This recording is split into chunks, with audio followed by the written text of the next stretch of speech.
애굽으로 들어오게 됐는가를 보여주고 있습니다. 그리고 나서 이제 이야기는 자연스럽게 출애굽기로 넘어갑니다. 자, 출애굽기 이야기는 1장부터 18장까지는 구출이다. 그래서 하나님께서 이스라엘 백성을 애굽에서 구출하시는 내용입니다. 여기에서도 역시 네 가지 장면으로 요약이 됩니다. 네 가지 장면.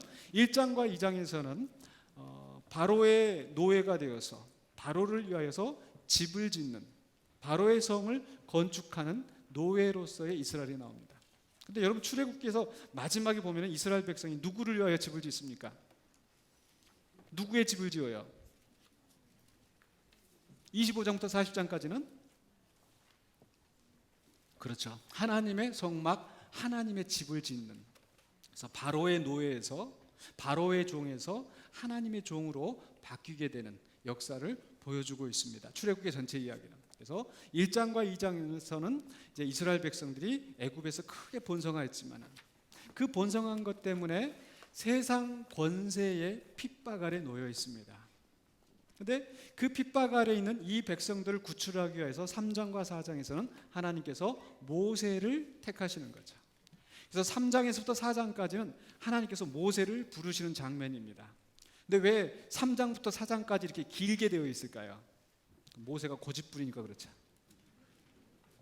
하나님께서 모세에게 출애굽기 3장 10절에서 10절 이제 쭉 이야기하시면서 이제 가라, 내가 너를 보내서 이 애굽에서 이 너희 백성을 구출해내려고 한다. 그래서 하나님께서 가라고 명령하시는데 모세는 안 가겠습니다. 뭐라고 하면서 안 갑니까? 네? 3장 11절 12절에 보면 11절에 보면은 내가 누구간데, 내가 누구간데, 하나님께서는 모세가 누구간데라고 하는데 답을 주지 아니하시고 뭐라고 말씀하십니까? 내가 너와 함께 있어 반드시 일을 이루겠다. 그래서 하나님의 사역을 함에 있어서는 그 개인의 능력이 중요한 것이 아니라 하나님이 함께 하시느냐 함께 하시지 않느냐, 이게 중요한 거예요. 자, 그렇게 했더니 모세가 또 두 번째로 13절에 또 하나님한테 묻습니다.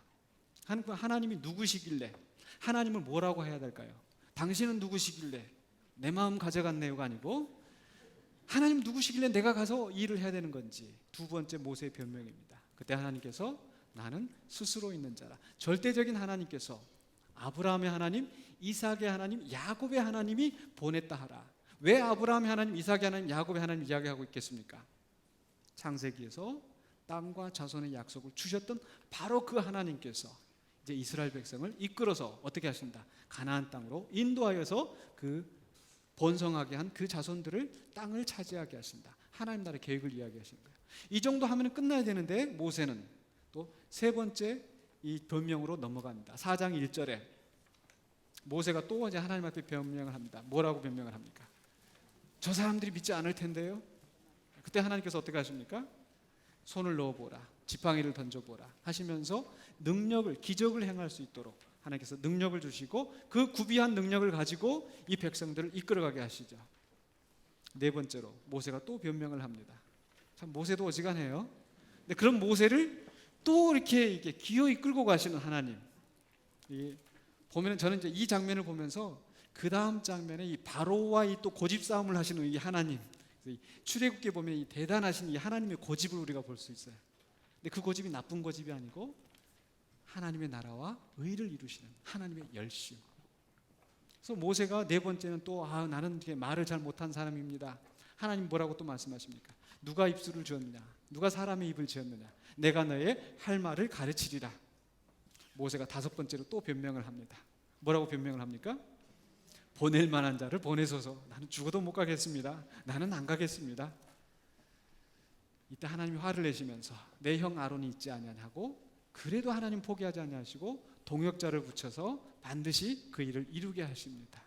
그래서 바로는 10번 고집을 부렸는데 모세는 5번만 고집 부리다가 막 이제 꺾고 이제 가게 됩니다. 이게 3장과 4장의 이야기입니다. 자, 모세 이야기. 그리고 나서 이제 5장부터 13장 16절까지는 열 재앙을 통해서 하나님께서 바로의 고집을 꺾으시고 그 백성들을 나오게 하십니다. 그래서 열 재앙에 대한 것은 여러분 책에 소개가 되어 있으니까 좀 자세하게 좀 보시고, 그 다음에 이제 13장 17절부터 18장까지는 제가 인도라는 제목을 붙였어요. 자, 왜 인도인가? 13장 그 애굽에서 나와서 하나님께서 이 백성들을 블레셋 땅의 길로 인도하지 않았다. 일로 인도하지 않으시고 홍해로 인도하셨다. 이렇게 이야기를 하죠. 자, 왜 하나님께서 이 길로 가게 하지 않으셨어요? 블레셋 사람들과 나가자마자 블레셋 사람들과 싸우면은 바로 꼬리 감추고 돌아올까 봐.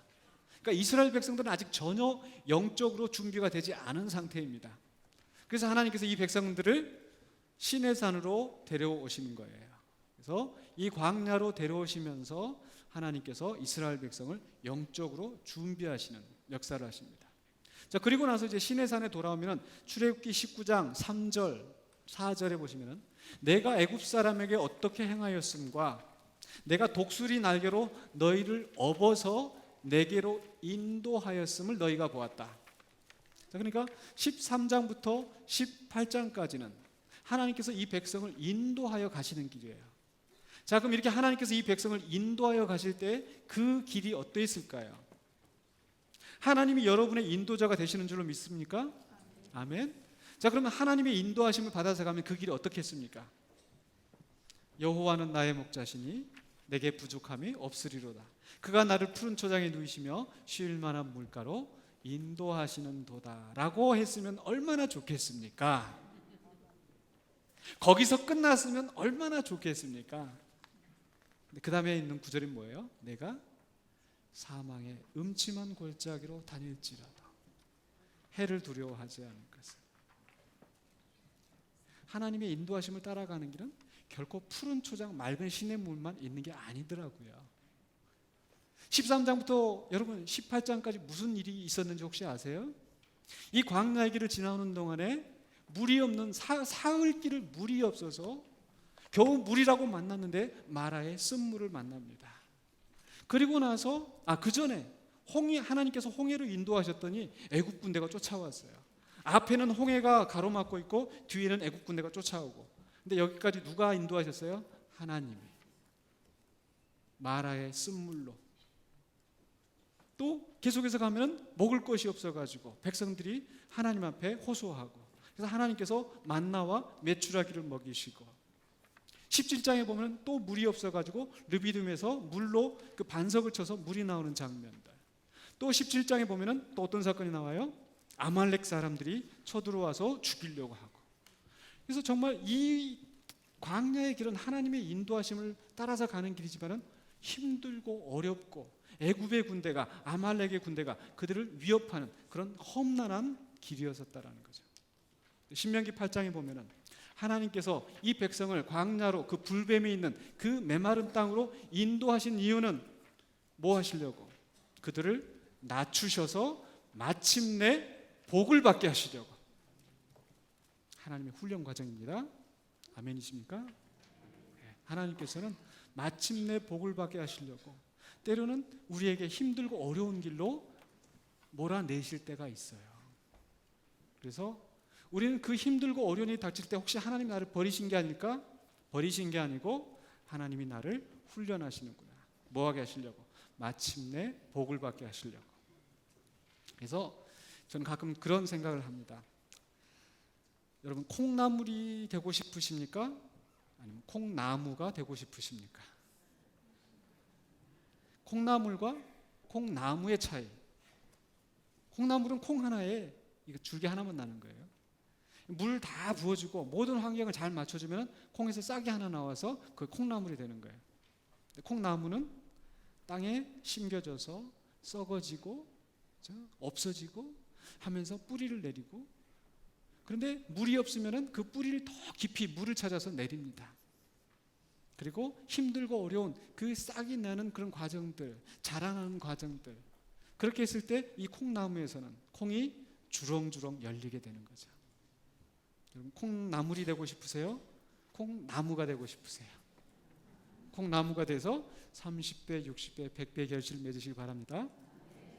여러분, 자연산 굴이 되고 싶으세요? 양식 굴이 되고 싶으세요? 자연산 굴이 맛있습니까? 양식 굴이 맛있습니까? 자연산이 맛있죠. 모든 여건이 다 갖춰져 있으면은 맛이 없어요. 네? 그 험난한 시간들을 겪어오면서 정말 맛이 드는. 우리 창세기에서도 야곱이 참 장자의 명분, 장자의 축복을 다 받았잖아요. 그런 야곱이 바로 앞에 갔었을 때 하는 이야기가 있었죠. 내 나이 130. 우리 조상들보다 연수가 짧은데 내가 참 험악한 세월을 보냈나이다. 이게 장자의 명분, 장자의 축복을 받은 사람의 고백입니다. 여러분 인생을 한번 돌이켜보면 내 인생은 왜 이렇게 힘들고 어려운 길로 지나왔을까?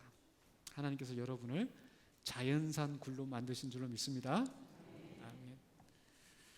우리 학생들에게는 차마 자연산 굴이 되십시오. 그 지나오는 길이 너무 힘들고 어렵다라는 것을 너무나 잘 알기 때문에.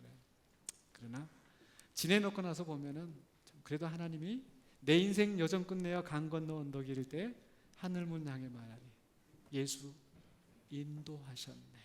아멘. 자, 이런 그 인도의 길을 거쳐서 하나님께서 시내산으로 그 백성을 데리고 오셨습니다. 그래서 시내산에 데리고 와서 하나님께서 무엇을 하셨을까요? 언약을 맺으시는 거예요. 그래서 19장부터 40장까지 그리고 레위기의 이야기는